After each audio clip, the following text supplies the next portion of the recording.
மனித கழிவு கலந்த குடிநீரை குடித்த மக்கள் கிறிஸ்தவர்களா முஸ்லிம்களா? அவர்கள் இந்துக்கள் தானே.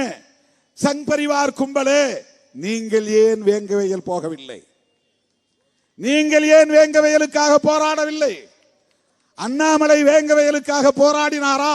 நான் கேட்கிறேன். மோகன் பகவத் வேங்கவயலுக்காக பேசினாரா? அமித்ஷா வேங்கவயலுக்கு போனாரா?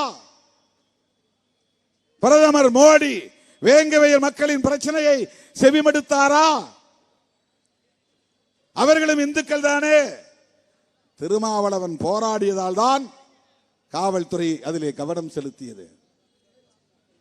திருமாவளவன் போராடியதால் தான் சாதாரண போலீஸ் விசாரணை சிபிசிஐடி விசாரணையாக மாறியது.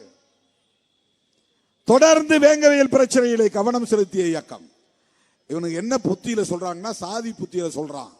பாதிக்கப்பட்டவர்கள் தலித்துகள், திருமாவளவன் தலித்து, நீ அந்த தலித் மக்களுக்காக போராடினாயா அப்படின்னு கேள்வி எழுப்புறான். அப்படின்னா அதுக்கு என்ன பொருள்? எஸ்சி மக்கள் பிரச்சனையில நாங்க பேச மாட்டோம், அதை நீ தான் பேச வேண்டும்.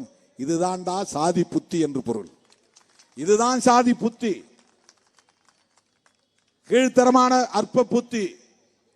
நீயும் அல்லவா போராடி இருக்க வேண்டும். அவர்களும் இந்த மண்ணின் மைந்தர்கள் தானே. உனக்கும் பொறுப்பு இருக்கிறது தானே. உன் கட்சிக்கும் அவர்கள் வாக்களிக்கத்தானே செய்கிறார்கள்.